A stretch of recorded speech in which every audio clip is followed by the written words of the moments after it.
डर लग रहा है। सर सिर्फ 98 डेज बचे हैं, 100 डेज बचे हैं, 98 डेज बचे, ओके 98 डेज बचे हैं। अबे बैगन जैसी शकल तुम्हारी पहले से ही है और तुम उसको खराब बना लोगे तो कैसे लगोगे बताओ। यस, फट रही है सर हमारी। Sir just 99 days, sir 99 days बचे हैं, हम 4 देंगे। देखो बेटा, ऑब्वियस सी बात है सब लोग एक जैसे नहीं होते, हालांकि हमारा बैच एक है, टीचर एक है, सब्जेक्ट सबको वही पढ़ना है, लेकिन सब लोग एक जैसे नहीं होते। कुछ लोग कह रहे हैं सर सिर्फ 99 डेज 98 डेज बचे सर, कैसे होगा, डर लग रहा है। और कुछ लोग कह रहे हैं सर 4 देंगे, अभी तो बहुत समय है। यहीं पे ये एटीट्यूड का फर्क आ जाता है। जीतने वाले इंसान का एटीट्यूड ये होता है जितना समय है उसमें ज्यादा चाहिए, उसमें और ज्यादा मेहनत करेंगे, 4 देंगे साहब। और हारने वाला इंसान का एटीट्यूड हमेशा ये रहता है सिर्फ इतने दिन बचे हैं, भाई इतनी जोर से करेगा तो टट्टी निकल जाएगी, सिर्फ इतने दिन बचे हैं। तो कहां था इतने दिनों से, कहां था इतने दिनों से? सर कोई बात नहीं, अब करेंगे तो तैयारी हो जाएगी क्या? सुनना ध्यान से, अगर तुम थोड़े भी लॉजिकल हो ना, तुम 5वीं 6ठी क्लास के बच्चे नहीं हो, तुम साहब 12th पास कर चुके हो। और मैं परेशान हो गया ये सुन सुन के। जिस दिन बैच स्टार्ट हुआ था, जिस दिन 12th का पेपर हुआ था, बैच स्टार्ट हुआ था, उस दिन भी यही सवाल था, सर अभी से स्टार्ट करें तो हो जाएगा। बैच के 4 महीने बाद, सर अभी से स्टार्ट करें तो हो जाएगा। 11th खत्म हो गया, सर अभी से स्टार्ट करें तो हो जाएगा। क्रैश कोर्स आया, सर अभी से स्टार्ट करें तो हो जाएगा। अब नीट का रिजल्ट, नीट का डेट आ गया, सर अभी से स्टार्ट करें तो हो जाएगा। और यकीन मानिए अभी से 1 महीने बाद भी हजारों बच्चे ऐसे मैसेज करते हैं, सर अभी से स्टार्ट करें तो हो जाएगा। नीट के 1 महीने पहले बच्चे पूछेंगे, सर अभी से स्टार्ट करें तो हो जाएगा। हजारों वीडियो इस पे पड़े हैं, सर अभी से स्टार्ट करें तो हो जाएगा। अरे जीवन भर सवाल ही पूछेगा कि कब से स्टार्ट करें तो हो जाएगा। हद होती है भाई। मतलब तुम 4th क्लास के बच्चे हो, 5th क्लास के बच्चे हो, इतनी भी तुम्हें सोचने समझने की शक्ति नहीं है कि तुम किस तरह के एग्जाम की प्रिपरेशन कर रहे हो, कितने बच्चे उसमें बैठते हैं, तुम्हारी कैपेबिलिटी क्या है, तुम्हारी वीकनेस क्या है, तुम्हारा स्ट्रेंथ क्या है। तुम्हारा बस चले तो 1 दिन पहले भी यही पूछोगे, सर अभी से स्टार्ट करें तो हो जाएगा। पता है सिलेक्शन कब रुकता है?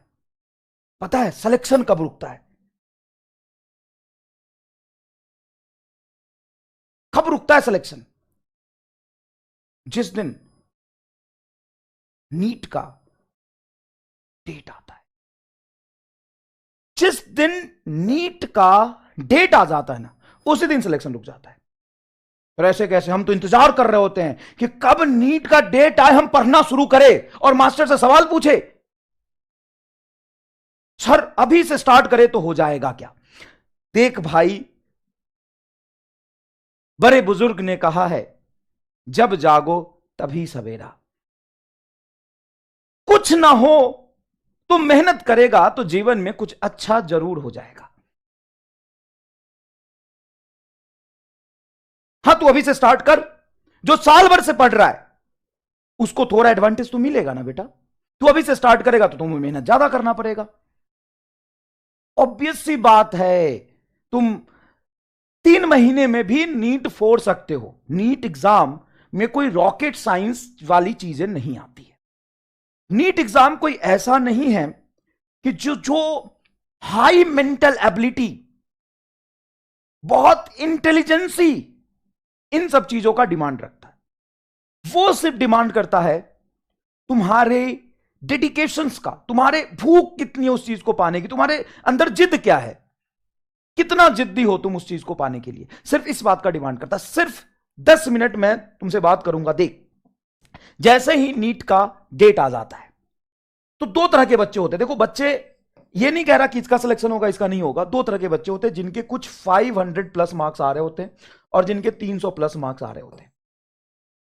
अब जिसके 500 प्लस मार्क्स आ रहे हैं ना, हजारों मैसेज इधर उधर जाके करते हैं, सर मेरे मार्क्स नहीं बढ़ रहे हैं, क्या करें सर, रिवीजन का प्रॉब्लम आ रहा है सर, इसका प्रॉब्लम आ रहा है सर, इस चीज का प्रॉब्लम आ रहा है सर, हो पाएगा कि नहीं हो पाएगा। देखो बेटा, मैं तुमसे सिर्फ इतना ही कहूंगा, सिर्फ और सिर्फ इतना ही कहूंगा, तुम्हारे 450 आ रहे हैं, 500 आ रहे हैं, 550 आ रहे हैं या 520 आ रहे हैं, बैठे बैठे तो नहीं आए हैं, तुमने मेहनत किया है ना,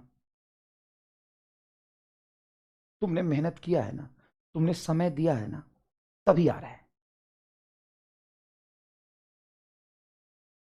सर लेकिन सिलेक्शन तो 650 पे होता है, 625 पे होता है। भाई साहब सिलेक्शन कितने पे होता है मुझे नहीं पता, या हम उसके बारे में बात नहीं कर रहे हैं, हम सिर्फ इस बारे में बात कर रहे हैं कि तुम्हारे 500 480 आ रहे हैं, 450 500 525 आ रहे हैं, क्या वो बिना पढ़े आ रहे हैं? अगर तुम में बुद्धि नहीं होता तो क्या इतने आते? अगर तुम सही जगह पे सही मेंटर से नहीं पढ़ रहे होते, सही बैच में नहीं होते, तो क्या इतने आ जाते? नहीं सर। अगर तुम में कैपेबिलिटी नहीं होती तो क्या इतने आ जाते? नहीं सर। कुछ तो है हम में, हम सही जगह पे हैं, हम मेहनत कर रहे हैं, लेकिन कहीं ना कहीं लैग हो रहा है। ठीक है, अब 10,000 बच्चे होंगे मान लो अपने बैच में जिसके इतने मार्क्स आ रहे हैं। अब 10,000 बच्चों का कोई एक कॉमन प्रॉब्लम तो नहीं है, सबका प्रॉब्लम अलग अलग है। बस अभी जिनके 500 नंबर आ रहे हैं उनमें से मेजोरिटी का सिलेक्शन बस इस बात से रुकता है कि जैसे ही नीट का डेट आया, वो इस बात से पैनिक हो जाते हैं कि अचानक से मेरे पे लोड बढ़ गया, रिवीजन कैसे करे समझ नहीं आ रहा, टेस्ट को मैनेज कैसे करे समझ नहीं आ रहा, टेस्ट देने में सिली मिस्टेक्स हो जा रहा, नंबर नहीं बढ़ रहा, 2 सब्जेक्ट स्ट्रांग है ये खराब है, इस चैप्टर में मेरा ये खराब है। बेटा अभी भी 90 से 100 डेज तुम्हारे पास है, तुम बस एक काम करो, तुमने बहुत सिस्टमैटिक तरीके से पढ़ा है, इस बात का प्रूफ है कि तुम्हारे इतने नंबर आ रहे हैं। बस तुम एक काम करो, एक पेज लो और किस वजह से तुम्हारे नंबर नहीं बढ़ रहे हैं ना उस पर लिखो, कोई तो रीजन होगा। तुम्हारा रीजन यह हो सकता है कि टेस्ट से पहले रिवीजन नहीं होता, रीजन यह हो सकता है कि क्वेश्चन प्रैक्टिस तुम उतने नहीं करते होगे, टेस्ट में नए क्वेश्चंस आ जाते होंगे।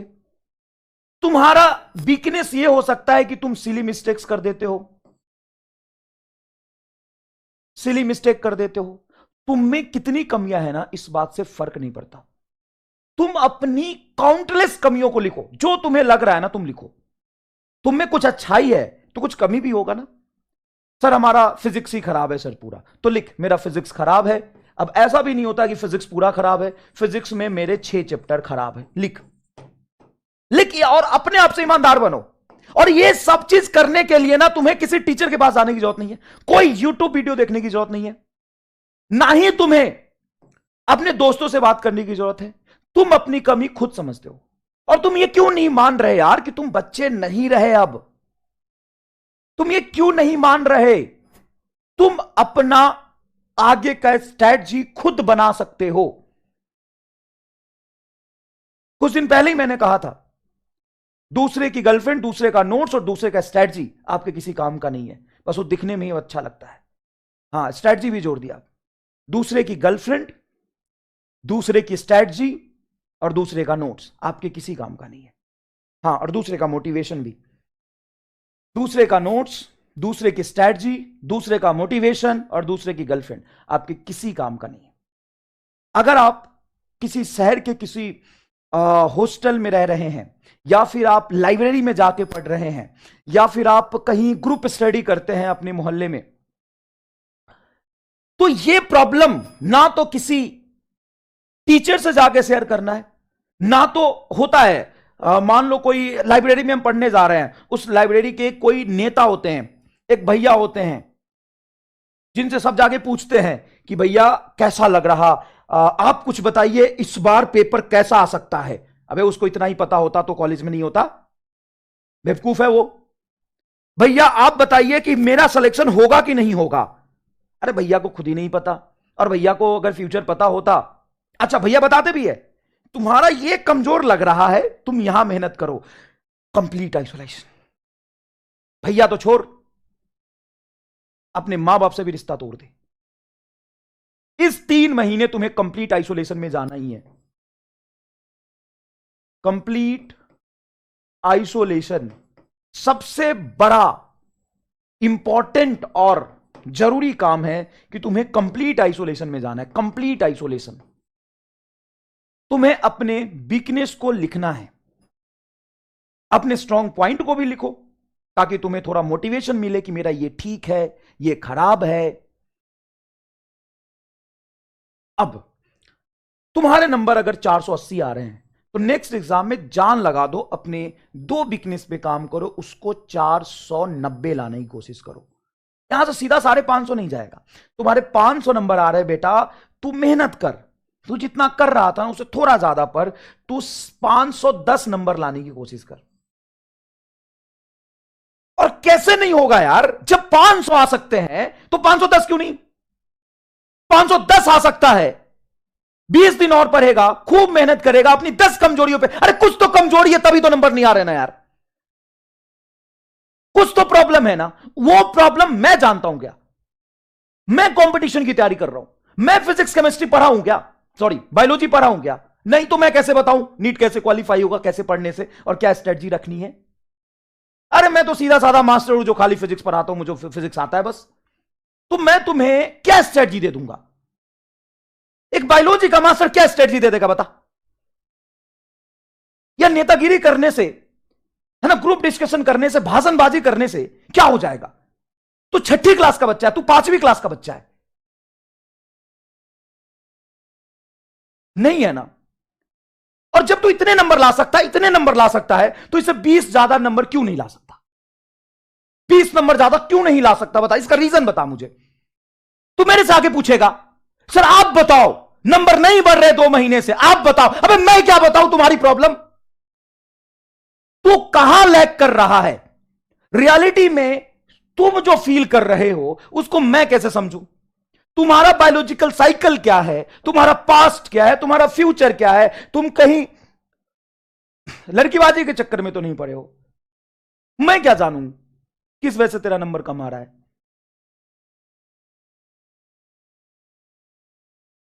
तू अकेले रहता है, दिन भर सोता रहता है, तू सिर्फ इतना सोचता है कल पढ़ूंगा, परसों पढ़ूंगा। अब क्या प्रॉब्लम है वो तुम्हें पता है, अब तुम्हें पता है तो उस पर काम करो।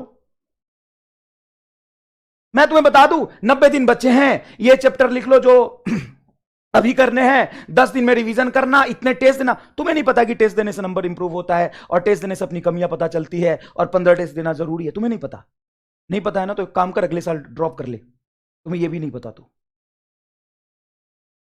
तुम्हें यह नहीं पता कि अभी 90 दिन बचे हैं, इसमें से हम कोशिश करेंगे कि 30 दिन में हम पूरा सिलेबस खत्म कर ले, और अगले 30 दिन में हम रिवीजन करेंगे, और अगले 30 दिन में हम टेस्ट देंगे। तू पहले 30 दिन में टेस्ट दे और फाइंड आउट करके तुम्हारी कमी क्या है।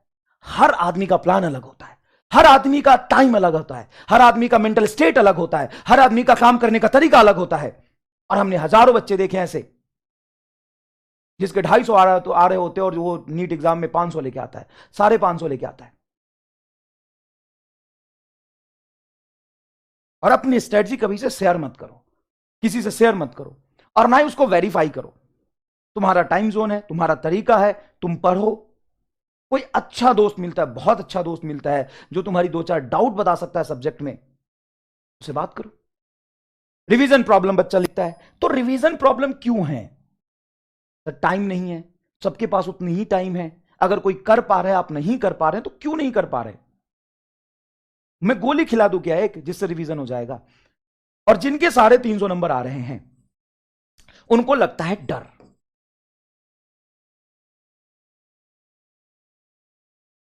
किस बात का, क्या है तुम्हारे पास जो तुम खो दोगे, किस बात का डर है भाई।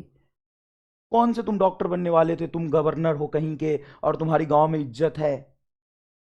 क्या है, किस बात का डर लग रहा है? कुछ है खोने के लिए तुम्हारे पास? कुछ है खोने के लिए तो बताओ। नहीं ना? तो चुपचाप 3 महीना बचा है, अपनी दशा और दिशा दोनों बदल लो, सुधर जाओ। और लास्ट के 3 महीने का जो गेम होता है ना, नीट कौन फोड़ेगा वो वही डिसाइड करता है। लास्ट के 3 महीने में कौन कितना बेहतरीन खेलता है। आपने पिछले 9 महीने में मेहनत किया होगा, चाहे आपकी तैयारी कितनी भी हो, चाहे आप 600 नंबर ला रहे हो, 650 नंबर ला रहे हो, 500 नंबर ला रहे हो, आपने पिछले 9 महीने में जो तैयारी किया है ना, और उसका अगर आउटपुट एक्स है, ईमानदारी से बता रहा हूं, वो कहीं खराब नहीं जा रहा, उसका आउटपुट आपको हमेशा काम आएगा। उसका अगर आउटपुट एक्स है, तो लास्ट के 3 महीने में जो पढ़ेगा ना, उसका आउटपुट 2x होने वाला है, डबल। सर हमने 3 महीने में जो पढ़ा, उसका रिजल्ट जो एग्जाम में दिखेगा, सॉरी पहले 9 महीने में जो पढ़ा उसका रिजल्ट जो एग्जाम में दिखेगा वो एक्स है बस, और अभी 3 महीने में जो पढ़ेंगे वो 2x है। हाँ, और 100 दिन बहुत होते हैं अपनी कमियों को सुधारने के लिए, जब आपको आपकी वीकनेस पता हो तो।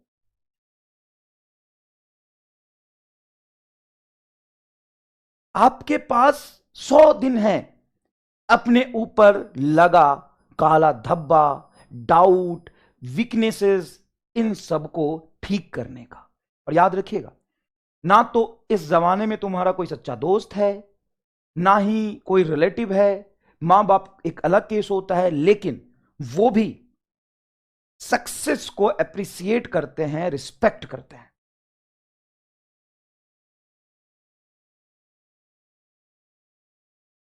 मैंने कोचिंग इंडस्ट्री में या कोचिंग इंस्टीट्यूट में जितने दिन रहा, कई बार ऐसे देखे कि पेरेंट्स आते हैं पेरेंट टीचर मीटिंग से, उनके 2 बच्चे हैं, एक बच्चा टेस्ट में बहुत अच्छा कर रहा है, अच्छा या सेलेक्ट हो गया, और दूसरा बच्चा बहुत बेकार कर रहा है, या फिर वो सेलेक्ट नहीं हो पाया है।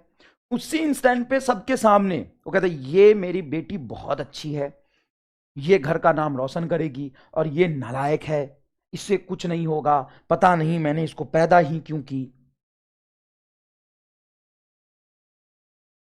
सबके सामने। तो कोई मतलब नहीं है, देख कोई मतलब नहीं है। और तेरी जितनी कामचोरी है ना, अगर तू डॉक्टर बनना चाहता है तो, नहीं बनना चाहता है तो कोई मतलब नहीं। अगर डॉक्टर बनना चाहता है तो इस 100 दिन में अपनी दशा और दिशा दोनों सुधारने का मौका है तुम्हारे। और अगर तुम अभी भी जिद पे आ गए कि मुझे करना है, तो तुम कर ले जाओगे। सर कैसे? कुछ तुम डिसाइड करो ना। तुम्हें नहीं पता फिजिक्स केमिस्ट्री बायोलॉजी पढ़ना है, PYQ करने हैं, टेस्ट देने हैं, अपने वीकनेसेस पे काम करना है, कंसिस्टेंसी मेंटेन करना है, बस ऐसे। सर इतना किया भी, लेकिन अगर मेरे 450 नंबर ही रह गए नीट में तो? अच्छा, अगर आप इतना नहीं कर रहे तो कितने नंबर रह जाएंगे? सर तो 2 ही सौ रहेगा सर। सर हाँ तो उससे तो ज्यादा अच्छा है ना 450 नंबर। कुछ तो कर पाएगा अच्छा अपने जीवन में, कुछ तो अच्छा कर पाएगा ना अपने जीवन में। तो अगर कर रहा है तो ऐसा कर जो सबसे बेहतरीन हो, और नहीं करने का मन है तो छोड़ दे।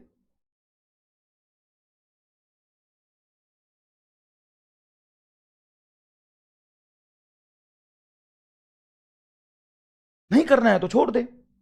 और तुम बहुत छोटे बच्चे नहीं हो, तुम्हें पता है कि एग्जाम क्वालिफाई करने का कोई शॉर्ट ट्रिक नहीं होता। एक बच्चे का कल मेरे पास मैसेज आया, सर मैंने 20 दिन पहले यकीन ज्वाइन किया है, और you know and you wait understand कि सर इतना टाइम तो नहीं है, तो आप मुझे सारे एमआर स्टार लिख के दे दो।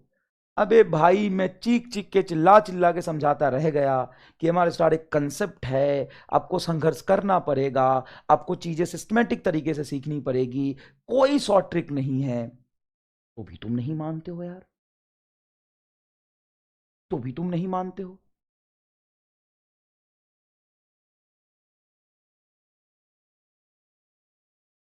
और किस बात पे डाउट कर रहे हो? तुमसे नहीं हो पाएगा, या तुम नहीं कर पाओगे, या तुम्हारा टीचर खराब है, या तुम्हारा किस्मत खराब है? किस चीज पे डाउट कर रहे हो? तुम्हारे पास 100 दिन है, या तो डाउट करते रहो, परेशान होते रहो, फिर 1 महीने बाद आके पूछो कि सर अब से शुरू करें तो हो जाएगा, या आंख बंद करके बैठना शुरू करो, पढ़ना शुरू करो। अभी मान लो कि तुमने बस 11th 12th पढ़ा हुआ है, बैच में हो, सिस्टमैटिक तरीके से चीजें करी है, तुम्हें 1000 प्रॉब्लम है, तेरे 300 नंबर आ रहे, तेरा रिवीजन नहीं हो रहा, तेरा प्रैक्टिस नहीं हो रहा, टेस्ट में नंबर नहीं आ रहे, अभी भी 3 महीने समय है। बहुत सारे प्रॉब्लम है ना, सारी प्रॉब्लम को लिखो, और जो बहुत ज्यादा जरूरी है ठीक करना, उसको धीरे धीरे इंप्रूव करो। 24 घंटे समय है तुम्हारे पास, उसको इफिशिएंटली यूज करो। समझ गए? और सिर्फ और सिर्फ आप छोटे छोटे गोल लो। आपको रिवीजन नहीं हो रहा तो आप ये लिखो कि अगले 5 दिन में किसी तरीके से मुझे सिलेबस के साथ साथ ये 3 चैप्टर रिवाइज करना है, और पूरी जान लगा दो। 1-1 घंटा समय निकालो, जो तुम्हारा लाइफ शेड्यूल है, जो बायोलॉजिकल साइकिल चल रहा है, उसी में से 1 घंटा ज्यादा निकालो ना यार। कहीं ना कहीं से तो टाइम निकलेगा ना। कंप्लीट आइसोलेशन में जाओ। मैं खत्म करता हूं इस बात को। कंप्लीट आइसोलेशन में जाओ। ना तो कोई घर वालों से मतलब है, ना तो कोई दोस्त से मतलब है, ना तो कहीं से मोटिवेशन चाहिए, और ना ही कहीं से स्ट्रेटजी चाहिए।